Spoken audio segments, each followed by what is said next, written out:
Ndipe Bibeli nyenyezi yapiwa wafambi wese kutungamira zampupurizo zisingazo dzimi kujeka kwangu kunotipenyera.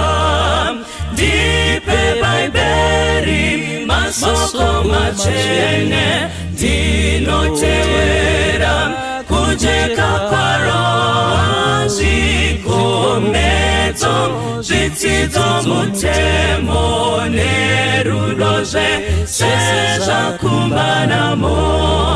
Ndipe Bibeli apo ndatambudzwa ngezvitema neurombo hwazvo.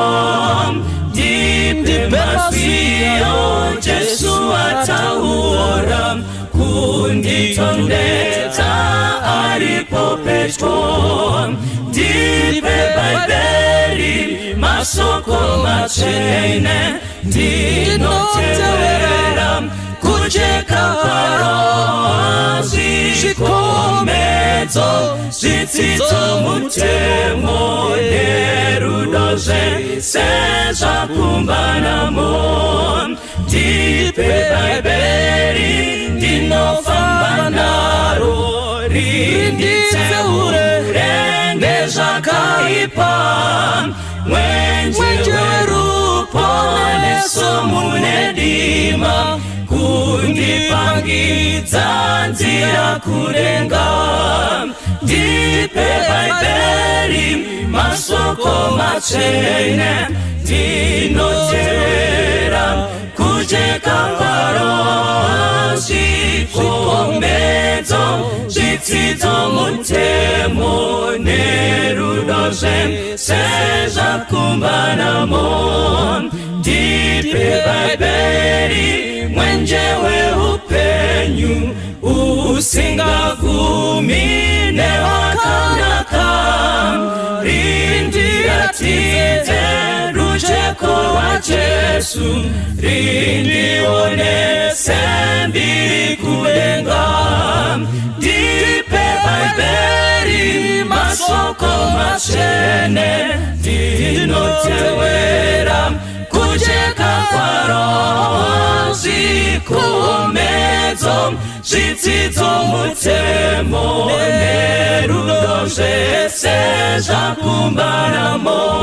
Ndipe Bibeli masoko machene ndinotevera kujeka kwaro zvikomedzo zvidzidzo mutemo nerudoze sezvakumbanamo.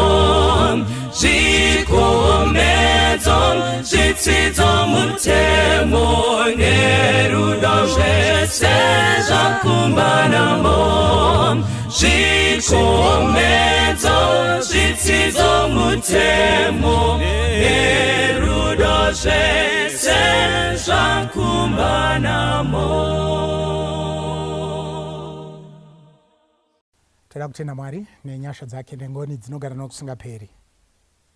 Mamuchiziva here kuti zvinhu zvose zvinogadzirwa manufacturer apedza kuzvigadzira, there are two things if not three zvanomake sure.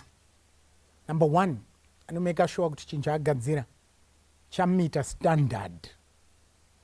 Number two, anomake sure kuti chinhu chaagadzira achiisa a stamp or a seal of quality. Number three, anomake sure kuti chinhu chaagadzira chine zita rake iye manufacturer. Okay? Saka pazvinhu 3 izvi mukadzidza mumashop kwese kwamunoenda, that's why muchitenga zvinhu according to mazita azvo. Umwe mukuru apinda akazoti ndipo Coke yeFanta. Why? Because Coke yakagadzira zita kusvika palevel rekuti munhu wese akufunga kuti drink rinomwiwa iCoke. Kugadzira kwawo zita. Nhasi musoro wedu wenyaya unoti rugare. Tichaverenga Exodus chapter 20 verse ya 8 kusvika pana 11. Tichaverenga makateerera. Rangarira zuva reSabata kuti urichengete rive dzvene. ubate mazuva matanhatu uite mabasa ako ose, asi zuva rechinomwe isabata raJehovha Mwari wako. Usatongobata mabasa naro, iwe kana mwanakomana wako, kana mwanasikana wako, kana muranda wako, kana murandakadzi wako, kana zvipfuyo zvako, kana mweni wako ari mukati memasuo ako. Nokuti namazuva matanhatu Jehovha akaita denga nepasi negungwa nezvose zviri mukati mazvo, akazorora nezuva rechinomwe. Naizvozvo Jehovha akaropafadza zuva resabata akariita dzvene. Mwari akomborere kuverengwa kweshoko rake. Kadzorei usu tinamate Mwari vari kumusoro kudenga. Shoko renyu raraurwa, chidudzirai muri moga muzita raJesu, amen. Now muchacherechedza kuti patakatanga musi wekutanga, nhasi tiri panumber 4, commandment number 4. Musi wekutanga takadzidza kuti commandment yekutanga inoratidza sufficiency, kukwana kwaMwari, ichiratidza zvakare loyalty. You shall have no other gods before me. Musi wechitu tikadzidza tumwari tuduku. It was all about worship. Mwari anoda kunamatwa iye oga. Right? Nezuro tikadzidza pamusoro pezita reMwari, the name of God, zvichireva reverence when you carry the name. Nhasi tikudzidza pamusoro pezuva rechinomwe, the Sabbath. And mukatarisa, it's the only commandment yanongedza back to creation. It's not by mistake. Remember, ari kunyora mbune ndiMwari nechigunwe chake. Saka paari kunyora, he's making sure ari kupointa Moses later neIsrael kuti why ndataura zvandataura izvi, ndini Mwari akasika denga nenyika negungwa nezvose zviri mukati mazvo. Therefore handinangogumira pakusika, ndakakomborera zuva iri. Right? Saka there is something unique about the seventh day. Sa manufacturer agadzira product yake, he makes sure haisi isina brand, haisi isina seal of quality, haisi isina kumita standard. Saka Genesis 1 muvesi ya 26 na 27, ngatiite munhu mumufananidzo wedu akafanana nesu. You realize that munhu ndo crowning act ye creation. Kana tasvika pa creation story, the peak kana kuti the crowning act ndo creation ye munhu. But sure kwe munhu kune a memorial kana kuti a perpetual sign, kana kuti a sign of sanctification, rinova the Sabbath, the seventh day Sabbath. Now rega tingotaura izvi tichiri kuno kwekutanga-tanga, hakusi kuti Mwari anga aneta, no. And I want you to see Adam ari kusikwa not as a baby but as a full grown man. Right? Saka Adam paasikwa from the dust of the earth, Adam haana kuuya ari katodla kanoda kudzidziswa. Adam atouya mafaculties ake atova developed and matured.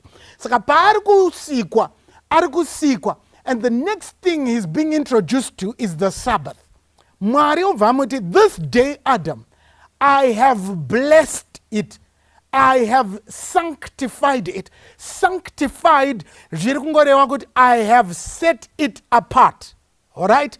Saka day iri rakasiyana neday Monday, rakasiyana neday Wednesday, rakasiyana neday Tuesday. Why? Because I have sanctified it, I have blessed it, I have made it holy. That's why remember the Sabbath day to keep it holy, because it's a holy day. All right? I hope mapo. Now, mukatarisa this commandment, door number 4, ichipeta the 4 commandments on the one stone. Because my commandments they were on 2 tables of stone. One side rine 4, the other table rine 6. 4 arikumirira hukama wemunhu na Mwari wake. 6 hukama wemunhu nemunhu. Saka number 4 ndo iri kupeta the 4 commandments that have a relationship to God. All right? Saka msapa kanganwe ipapo. Now, after matarisa, Mwari anonongedza munhu back to creation. All right? Saka zvondi pachena kuti Sabbath kana kuti the 4th commandment ine 2 zvimiso zvainoita. Number 1, iri kuratidza kuti I am the sanctifying God. Ndini ndinokutsaura Adam. All right? Number 2, ndini mudzikinuri wako, because kutotanga kwaita chapter 20 from verse 1 kusvika pana 3 yati ndoda kuti uziye chinhu ichi kuti ini ndini Mwari wako, mudzikinuri wako, akakuburitsa munyika yeEgypt. Regati vandakasika kutsika apa. Though vamwe vachiargue kuti the Sabbath inopiwa kumaJudha because ndo vanga vabuda mu Egypt and it's mosaic law ayawa, because why God is pointing back to creation, there was no Israel to talk about. Ndi Adam na Eve varipo. Right? Saka the Sabbath has nothing to do with the Jews, has nothing to do with those who were led by Moses, but inobata whoever was created from the beginning, because titori muna Adam na Eve in the Garden of Eden. All right? Katibve ipapo, kachipinda iminya yedu. Now the Sabbath kana ine 2 zvimiso, sanctification and redemption. Zvinotifananira neimwe nyaya yatinowana muBhaibheri. Tinoiwana kuna Judges chapter 13. Pane mhuri iripo. Zvino kwakanga kwapfuura makore mazhinji, Israeri ndokuita zvakaipa mumaziso aJehovha. Mwari ndokuisa vaIsraeri mumaoko evaFiristia. VaFiristia ndokutonga vaIsraeri for 40 years. Vanochema kuna Mwari kuti nai Mwari kozovarindi. Mwari onzwa kuchema kwavo, osarudza imwe mhuri yerudzi rwekwaDhani. Muridzi wemhuri ndiManoa. Manoa asarudzwa muDhanite, ane mudzimai wake, but heri dambudziko, hapana mbereko. Verse ya 3 pachapter 13 yotitarira amai, hamubereki uye hamuna mwanakomana, asi muchabereka uye muchabereka mwanakomana. Asi mwanakomana wamuchabereka uyu hamufaniri kudya chero, hamufaniri kunwa zvinobata, munofanirwa kudya a proper diet yakaprescribwa naMwari. Now mai Manoa, sure, mimba inobata, chavanga wakatakura munaziri. Munaziri uya anozvarwa, but ndoda kuti muone pazvarwa munaziri Samson ane 2 purposes. Number 1, he's sanctified. Vara rekutoti naziri rinomirira dedicated and devoted to the purpose of God. Chete. That's why mchona ukazotora a Nazarene vow, waibva wazvitsaura for 7 days. Saka you would have sanctified yourself. Saka Samson paazvarwa, number 1, he's sanctified, he's set apart. Number 2, Samson is the redeemer of Israel from the hands of the Philistine. Saka Samson ane 2 responsibilities. Number 1, he's sanctified. Kana mai na baba vameka sure kuti diet yanga ichidyiwa panhumbu zvese zvazvichiitwa. Sure, Samson when he was born, he was told the same thing. Samson, iwewe wakataurwa ichitori mimba kuti hatifaniri kukudya anyhow, hatifaniri kunwa zvinobata. Kana mavhu mimba payaita havi, I refrained because you are a Nazarite. Saka Samson ari kuzviziva kuti he's a Nazarite. Now, anga aine sign yanga yataurwa naMwari. Zvikanzi uyu pamuchamuzvara, make sure kuti chiso reza haipindi mumusoro wake. Saka vhudzi is a sign of the Nazarene vow. Alright? Saka vhudzi rake musarishure, siyai rakadaro, because it's a sign of the Nazarene vow. Saka Samson chakura icho, ECD icho, grade 7 icho, form 4 icho. Alright? Chinzwa zvachoita zvikanzi ndasvika zere rekurora. Nditorereyo, munoiziva story yacho. Utorerwa nzi nai vapera here kwedu, hanzi aiwa uyu ndiye anofadza maiso nemaziso angu. Alright? Saka Samson lived his life as he felt it. But ndoda kumhanya nemi ku chapter 16. Samson anoona Delilah. Now, Samson achirwadzo in the eyes of the Philistine. Apisa witi yavo, adzura magedhi, akonzeresa. Saka maPhilistine akuziya. But when I come with you to chapter 16, mu chapter 16 muchaona there are two things zvinoitwa na Delilah. Delilah anoti, nai Samson, ndiudzewo, what is the source of your strength? Tashika. Simba rako rinombobva papi. But remember, Samson's mission yake was to redeem Israel from the hands of the Philistines. Samson was supposed to have lived a sanctified life. Now Samson pavunzwa na Delilah, what is the source of your strength? Pane zviri kutaurwa na Delilah. Samson, mukuonekwa kwako, your day-to-day life, you are just but an ordinary man. Zichindiisira pachena kuti, dai Samson aionekwa nhasi, it was not because he was so muscular. Waisagona kuona six-pack pana Samson. Waisagona kuona tricep, lat, ne bicep.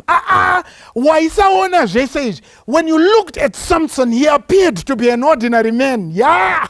Why? Because when Samson would do the acts sent by God, empowered by God, vanhu vaishama kuti how can this be? Maonerwo ake is just an ordinary man. Rega ndikuudze muteereri. When you look at the days of the week, they appear to be all the same. When you get to the seventh day, kunotopisa omapisiro ako akuchiita musi weMonday, kunotonaya omanairo ako akuchiita musi weWednesday. Kwauri iwewe, you might think it's just an ordinary day. When you looked at Samson, he was just an ordinary man. But when he gets to the gates, Samson is able to lift the gates and go with them. That's why Delilah arikuti nai budi simba renyu rinobva papi. Rega ndikuudze muteereri. Today when you look at the Sabbath, you might not appear to have the blessings put in the day. Naso unogona kutotwa komana nezuro Friday kwaifaya kupinda nhasi. Today it's just a lousy day, but perhaps you are missing it. Because one thing that God does not do, ashandi nema emotions. Emotions vary and they change, but there is no variableness, no room for change in my God. Saka paakaisa makomborero mu seventh day, Saturday, the seventh Sabbath, the seventh day Sabbath of the Lord. He did not expect you and me kuti panosvika musi weSaturday, kuchiedza musi weSaturday, onzwa vhudzi rako richimira, onzwa miti nhasi chete kablowero katoita toblowa zviri so soft. No, it will appear to be an ordinary day. But wait for it, wait for it. He sanctified the day. He blessed the day. And he made it holy. and he gave it to man. Samson akura. Vhudzi riri kusvika kumusana. When you looked at him, he appeared to be ordinary. But the Philistines had to entice Delilah with 5,500 pieces of silver. Could he find out the source of strength? Gandukudze. Nasu uno, all the days of the week might appear to be the same. But there is one day which was blessed, which was sanctified, which was made holy. And when you get to that day, you might not feel the difference, but it's not up to you to feel the difference. But because we have an eye of faith, we do not walk by sight, but we walk by faith. When we get to this day, we are reminded we have a God who created, and we have communion with our God. And on this day, we are reminded that we have a God who sanctifies us. We have a God who redeems us. There are those who wait for physical manifestation. They seek for a physical manifestation. Just like Mungoya Jesu, show us a sign for us to believe. Shame, sorry. No sign shall be given you save the sign of Jonah. So many people have qualms and problems with the day. Why? Because when they look at the day, they seek a manifestation. But when this day was given to men, God put in it peace. From Sunday through Friday, you are searching. Because commandment taught 6 days, do all thy work in it. Ita zose pa 6 days.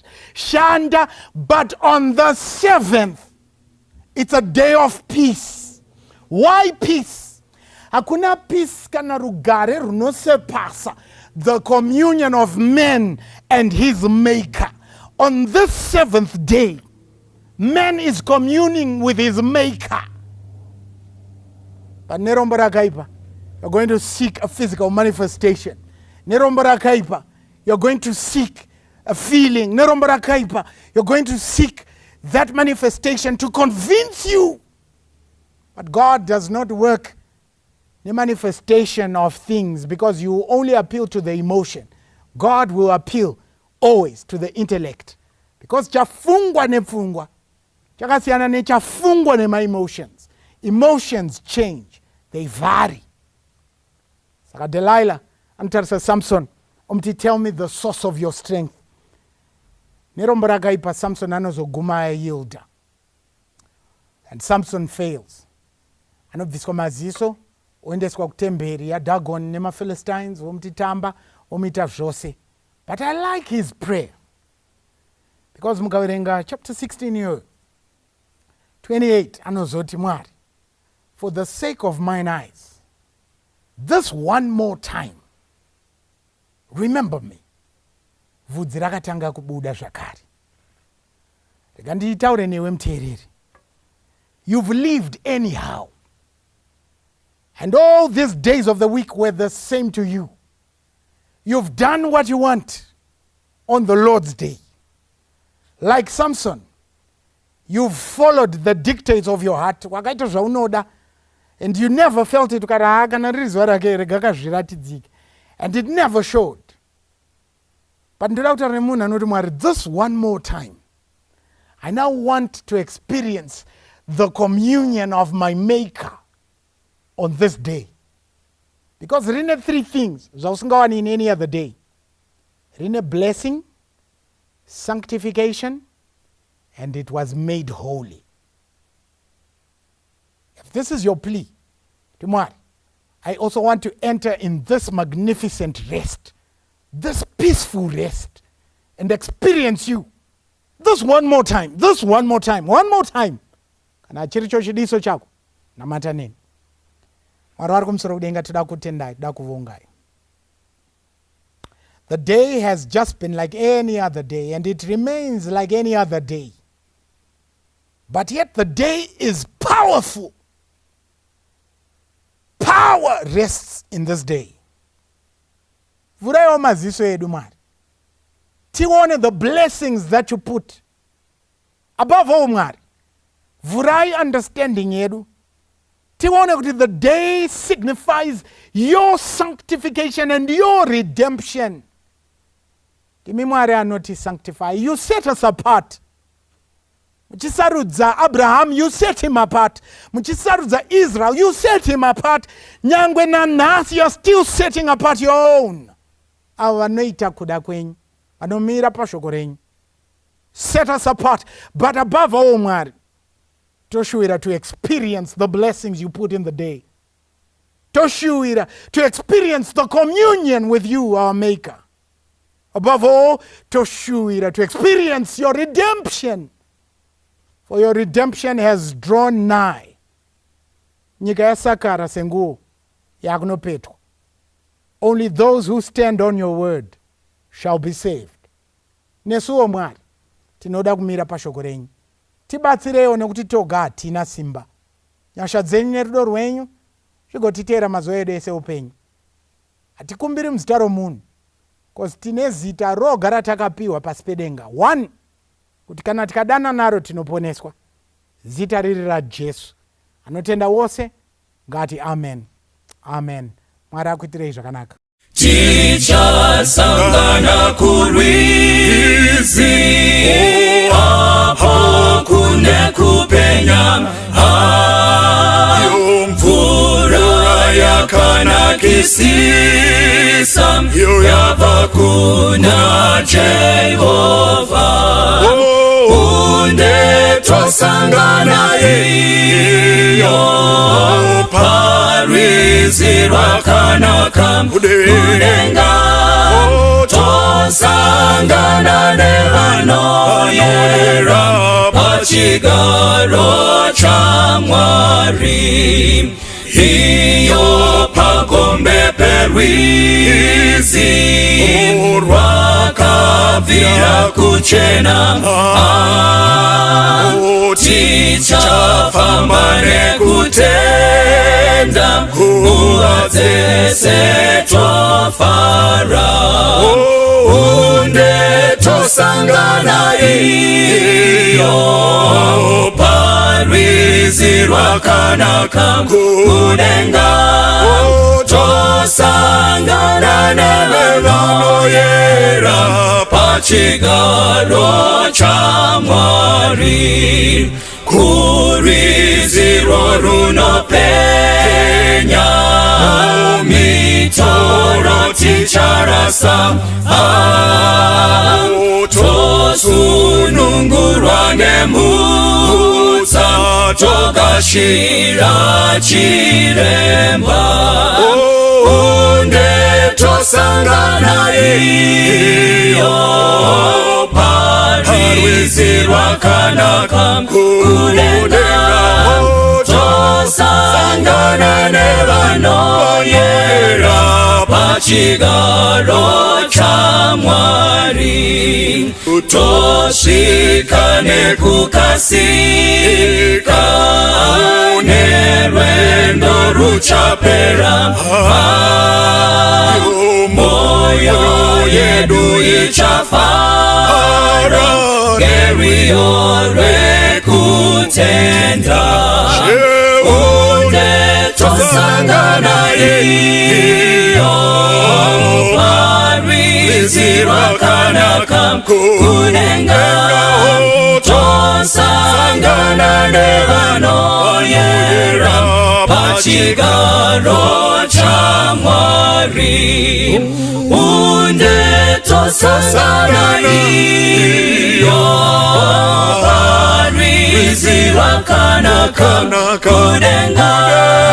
Tosangana nevanoyera pachigaro cha Mwari. Tosangana nevanoyera pachigaro cha Mwari. Tosangana nevanoyera pachigaro cha